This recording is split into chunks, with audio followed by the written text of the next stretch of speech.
What's up, everybody? My name's Chance, and today we're going to be playing some Omniscience Draft.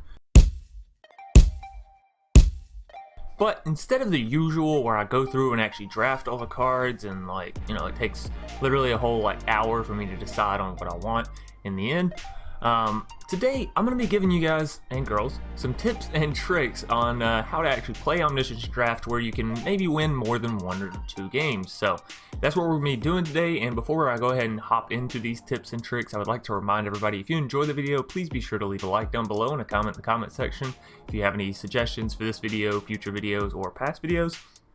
Furthermore, if you're new here, consider subscribing. It's a great way to support the channel, and it gives you an update every time I put out a video, which is usually daily. If you're looking to support the channel through a monetary means, you can hit the join button down below the video and it'll give you a list of perks you can acquire upon joining up. And last but not least, if you're looking to pick up some magic cards, you can head over to tcgplayer.com and use the promo code TheNewDrSpillikin. Alright, so on to these tips and tricks. So number 1, and I feel like it should be pretty obvious, but get the draw cards. Take every card you can that has draw a card on it, right? So Angelic Gift, give one of your creatures flying and draw a card. Anticipate, look at the top 3 cards of your library and put one into your hand. Blade Brand, creature gets Death Touch and draw a card. I think you're starting to see a theme. Season of Growth, fantastic. Absolutely fantastic. Befuddle, normally you'd be like -4, -0, draw a card, but in this game mode, it's really good. So your first priority when you're going into Omniscience Draft, keep that classic draft bread acronym in your mind. So for those of you who don't know, it's B bombs, R removal, E evasion, A aggro, and D duds. And that's the order in which you should be drafting after card draw. So make sure you put, I guess, C or a D above that B, right? Always go for card draw first in Omniscience Draft because everything's free. So if you can keep recycling your hand as well as getting some little effects here and there that help boost you, it's fantastic, right? Because you're playing every card for free. Now, second tip or trick is actually go for the utility. Okay? A lot of the times whenever you're going into draft, you're worrying about the mana and you're worrying about this and that. Stop worrying about any of that. Just look at the straight up utility and efficiency of your deck. Okay, how quickly can you get to a point of winning, because your opponent, they're going to be doing the exact same things that I'm telling you right now, right? They're going to be looking for the card draw. They're going to be looking for that one sort of pivot with their deck. So whether it be flying creatures or getting down just a lot of creatures or getting down really big tramplers, everyone that goes into draft, sure, you're going through and you're drafting the best that you can, but when it comes down to it, right, and you have those 4 or 5 cards to cut, I think it's 5 total, everyone's going to have this idea that they're sort of building their deck around, say, when they're drafting cards. So keep that in mind. Try to have some sort of central theme for this deck. I'm trying to go, and I know since it's Omniscience, you won't have as much of a theme because you're not tethered to this color requirement, right? You're just going to pick up the thing of most value every time you pick a card, right? You're going to be looking at every single card and saying, will this be the most useful card in this group most of the time? That's the question that I always ask myself whenever I'm going to draft, and especially in Omniscience, since everything's free. Always ask yourself, yes, it may have value, right? Every card has value. That's why they're, cards. They have some sort of value. But just because it has value, just because it's good, doesn't mean it's better. And just because it's better doesn't mean it's the best. So you got to get good at really seeing the bottom line, right? Cutting the fine line and saying what will be good majority of the time. So, and I will say this about my deck. I think I have a bit too many enchantments. Maniacal Rage and, Angelic Gift and all this and that. And granted, Angelic Gift draws this card, so it's fine. But, that's a downfall to my deck. And that's something that you need to be aware of when you go into play. So Season of Growth does help counteract this a little bit, as we have something that draws us cards when we play these enchantments. So it kind of makes the enchantments a little bit better. But yeah, sometimes we come up with a bust we come up with a just straight up bust in our hands. Now, aside from taking the card draw, right, and aside from taking the value cards such as Wolfkin Bond, right, which makes one of your already existing creatures bigger and gives you another creature. So the value there is just really, really big. Aside from taking the value, and obviously, you know, sometimes you're going to get an Agent of Treachery. Take it. I wouldn't 100% take it. You know, sometimes you're going to get drawn to Villas. Take it. Don't look at card draw and be like, well, it's either Villas or I can get another angelic gift. Take the Villas, okay? Take them. But you know, it's not just about taking the utility and the card draw. You're also going to need what I call in this game mode just they're duds, but it's almost like they're required because everyone is going to be taking these really big creatures. Ripscale Predator is a very popular creature in M20 Omniscience Draft, and that's because it's a 6/5 with Menace, which means it takes 2 creatures for them to defend, and normally it can take out those 2 creatures. So yeah, all that said and considered, there are a lot of cards in here, and the general theme for my deck is, you know, going above them, going flying. I do have Villas, I have Angelic Gift, we have a lot of, well, I won't say a lot, but we have a fair amount of flyers to the point to where if our opponent isn't rocking any or is rocking very few and we have enough removal to deal with them, games are going to be pretty easy, and thus far they have been. So all that being said and out of the way, we're going to go and hop right into our matches. And by the way, we are 2-0, so maybe we can get to that 7-0. Alrighty, Abracabamo. Abracabamo. Gonna be our first vote. Oh my god. Okay, so another, I won't say it's really good, okay? I won't even say it's good. It's fair. Tactic in this game mode. It's just make your opponent discard their cards, right? Because cards are so valuable. Every card's free. And right now they only have 3 cards in hand, so they're like, oh fuck, I have to discard this and this. Now I'm not gonna play, well,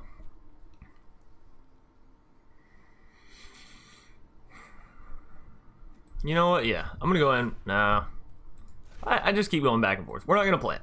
We have a 7/7 down. I'm gonna leave the Mind Rot in hand. I want to get maximum efficiency here. You know, want them to have 2 cards for me to discard. If they didn't draw a creature, shit's gonna be very scary for them.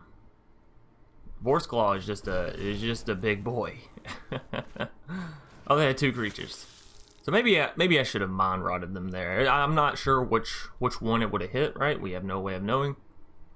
But yeah, them only having 1 creature instead of 2 is actually pretty big. So what are they waiting on? What can they do? I guess attack. They're deciding on whether or not to attack, but I don't think they should. I mean, sure, you can get back the Scorch Spitter, but then it dies, so is it really worth it? Probably not. Ooh, Anticipate. I will go ahead and use this. Bone to Ash is good. Winged Words is good. Feral Invocation, not so much. So Bone to Ash. Card draw. Creature counterspell. It's really not bad. You know, I think I'm going with Bone to Ash. Since they do have more creatures on the board currently, I know I'm going to swing in this turn. I know they're going to defend with one of the... Guess I better check myself. I thought they were going to defend with one of their creatures, giving us, you know... Oh, shit. That's pretty decent, because they can create these 5/5 flyers now, which is huge, right? Okay, so that's pretty good. We can deal 3 damage to any target. So let's go ahead and kill. Let's kill this one, and we'll go ahead and swing all in. Now we just really need to get rid of that Thunderkin, honestly, before they can use Blood-Soaked Altar. But they could use it this turn. They'll just go down to 4 health. So is that worth it? You think that's what they're going to do? No, they're going to sacrifice the Scorch Spitter. So then I should have killed the Thunderkin and kept the Vampire alive.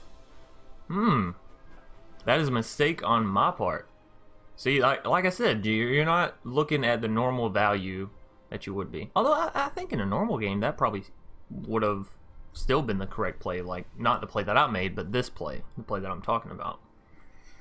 I'm sorry, I'm so confusing. Okay, yeah, so there's that, which we pretty much knew was gonna happen, right? Alright, so Scry 2. We don't want either of those.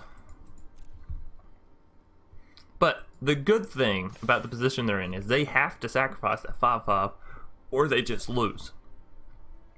So they have to come up with an answer on their next turn. They're at 4 health. I think we have this one in the bag. I really do.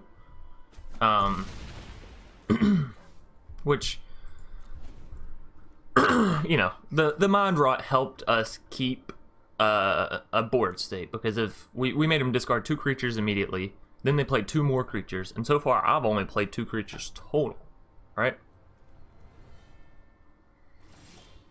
Is this the end? Let's make them discard the card. They held a card for some reason. I don't like it. Oh, it's a mountain. Alright, well, we go all in. That's for damn sure. They have to block the 7/7. They go down to 1. They have no more creatures. So their next card has to be able to wipe 2 creatures. I don't... Is there a card in M20 that does that?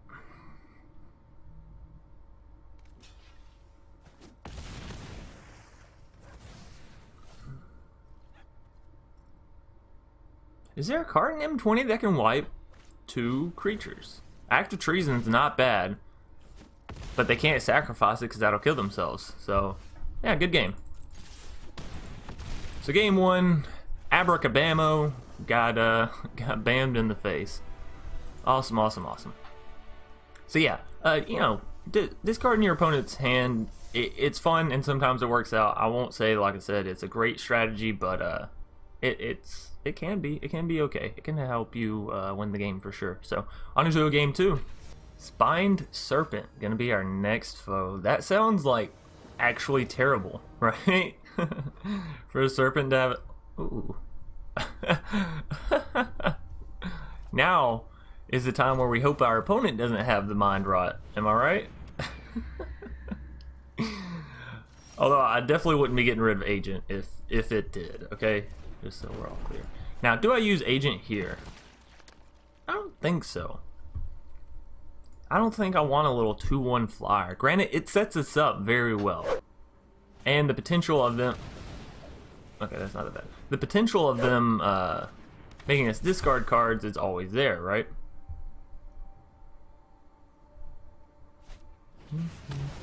That was a nice play by them.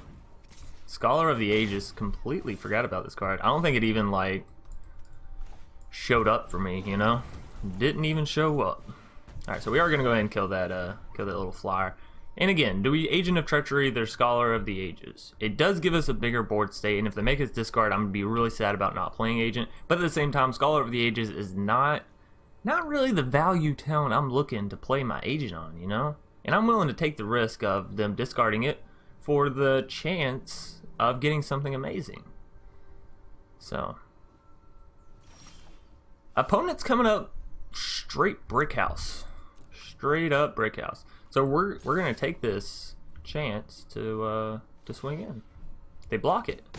No kidding. Alright. Oh, do they have something that deals like... Oh, no. Okay. Not bad, not bad, not bad. And then they can return a card. They return the Reduced to Ashes. Right. Alright, resolve that. We don't give a shit about the Sanitarium Skeleton because this doesn't exile it. We do give a shit about that. So, bye-bye. We'll take some card draw thanks to your blindedness. Boneclad Necromancer. Create a 2/2 zombie. Again, none of this stuff is really what I want to be, Agent. Ooh, villas. Alright, well, let's do this. Shall we? Resolve. Kill. Resolve. Play this. Play this. Play that. I'm sorry, it doesn't kill it. It just maims it a little bit.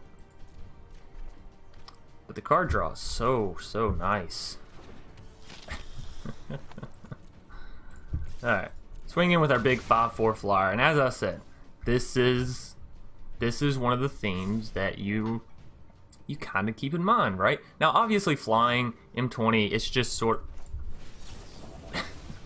They were gonna take my negate because Agent of Treachery is a creature and obviously can't be taken. So, you know. Target creature gets -1/-1. Sure. Now we are losing. We're hemorrhaging a little bit of life here, but we're going through so many cards that I don't even care. Epicure of Blood, fantastic. This thing, sure, because why not?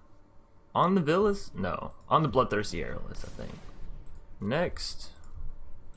That's 9. That's 17 damage coming at them in the skies. Nothing they can do about it. Alright, moment of truth. Moment of truth. Moldervine. Ooh, I've been seeing a lot of people get Moldervine. That's a really, really good card if you can get it. Now, obviously, it's a bit more difficult to get, but, you know, if it comes up, for sure, grab it.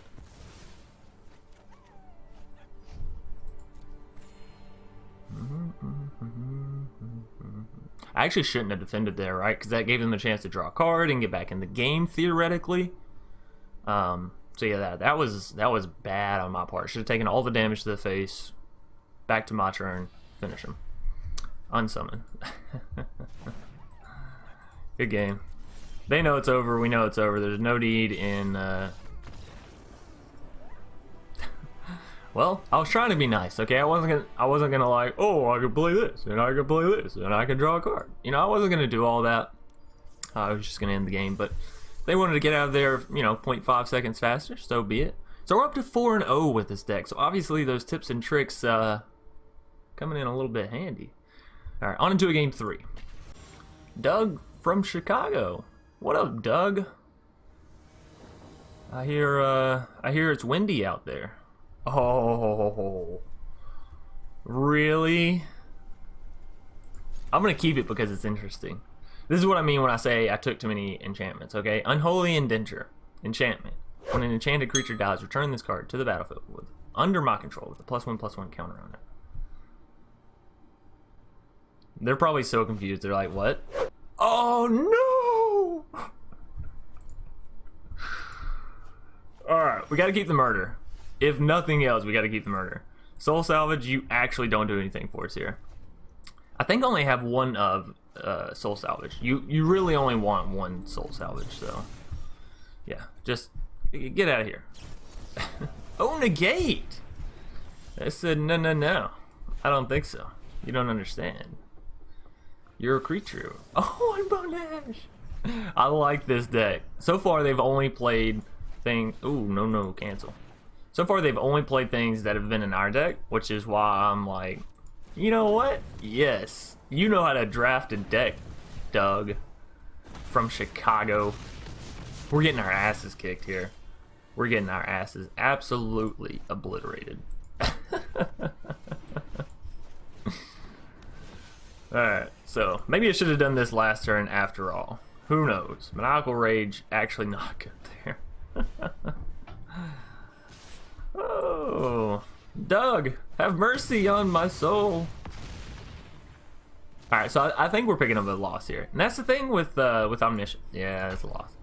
Sometimes you lose and it's just like, your opponent has your deck, you know, bro? Sometimes it all comes down to those first 3 cards and whether you decided to keep them or mulligan them. Now, obviously, I went with something very irrational, but here's the thing. If I would have mulliganed down to 2, they would have made me discard my entire starting hand. So, Mind Rot, getting it in your first hand, it might be worth it running, you know, 2 copies of it in your deck. I have 2 copies of it. It's a preference thing. Anyways, since that game was so short, we're going to go ahead and play a 4th one, right? That's only fair.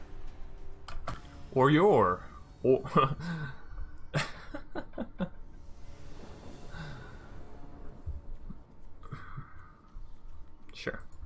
Sure. We can get Season of Growth and Dawning Angel, and if I want to, I can even play Befuddle on my own creature and draw 2 cards from it. So, you know. Fire Elemental. No. I'm going to say no. I want to hit some card draw. You know, some bigger stuff, some spicier stuff. Alright, so we're going to skip to their turn. If I'm going to use a Befuddle, I'm going to use it at instant speed anyways. So, okay, yeah, cool. Mammoth Spider. Again, some of these cards I don't think I even... Ooh. I don't think I even saw in... Are they about to board wipe us? No. That's actually really surprising. Tell you what I am going to do. I am going to go and cast this. Yeah, shut up. I am going to go and cast this on myself so I can get the extra card draw. Duress. Because with them having Chandra down so early, we have to take that out. And they have two of these.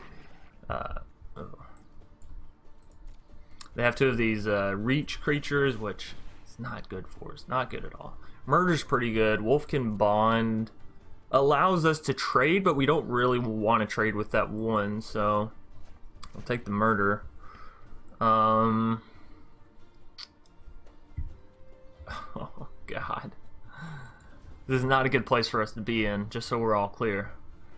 The early Chandras, it's difficult. It's really, really difficult. Is it just me, or is it getting a little warm in here? They're not attacking. I'm gonna save the murder. It doesn't do anything whether we play it now or save it for later, so I'm gonna save it. Save it until it matters.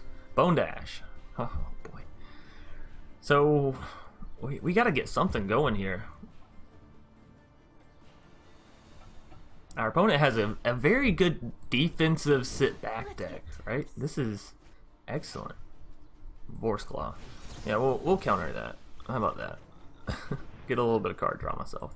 Pass the attackers. Do they swing in with a Feral Abomination? No, they do not. 3 damage. Oh, this Chandra.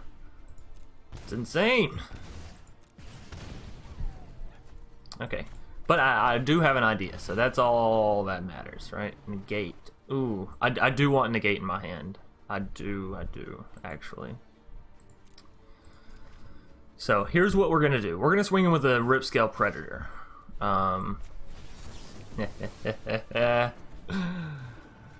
Deja vu, anybody?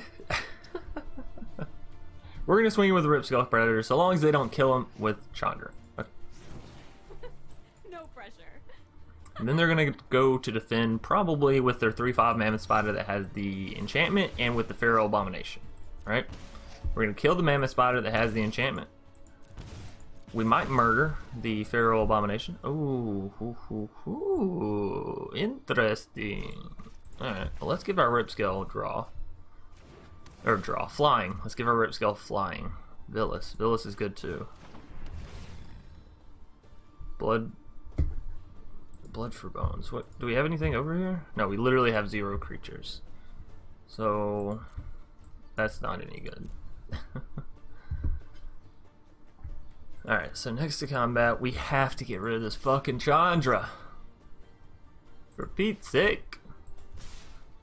Although, at this point, is it better to go for Chandra, considering we already have the 4 emblems? We're going to be taking 4 damage, 5 damage, 6 damage. That's lethal. We have 3 turns to kill him.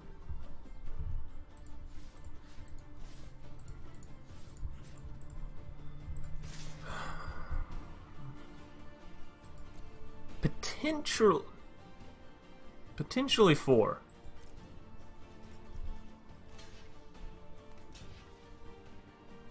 Oh, so they're just taking the 6/5 to the face. Okay. Let's use our murder. Let's go ahead and get rid of this one.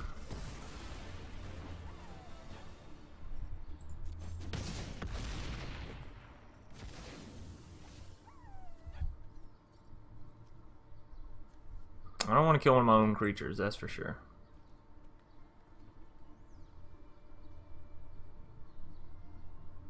Or do y'all think that they pay to kill the Villas knowing that they can still hit lethal? Yes? Yes, they do. That's a painful one. Actually, wait a minute. Oh no. No. Chance.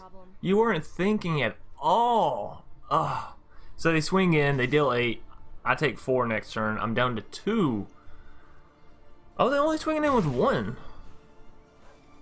I can only deal 9 damage. Even on a great day. Getting up to 8 damage at hasted speed, that would be insane. You know, I just don't think we have it in us. If we can get down one more flyer, we can survive for potentially one more turn. Mind rot. Sure.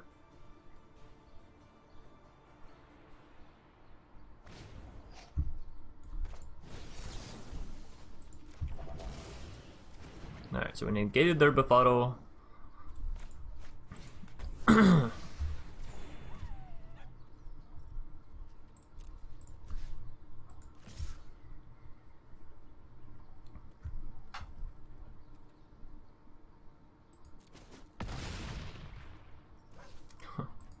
I think we're dead. It's close, but they got Chandra out on what, turn 1? Turn 2, maybe? Utterly is the best way to You do know, things. like I said, sometimes things happen, and that's why Omniscience isn't for everyone. You know, paying 5,000 gold to get into an even more RNG-oriented game than what, you know, what... Oh... I mean, that's not bad, gaining this extra life and whatnot. Maniacal Rage, don't want that. They had Maniacal Rage as well.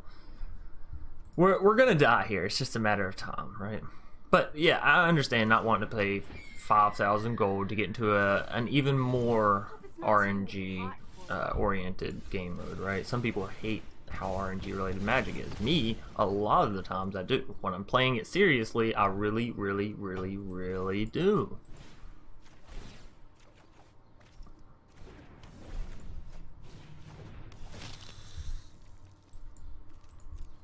Oh, so they just take this damage, yeah. They can take both of this and it not even matter.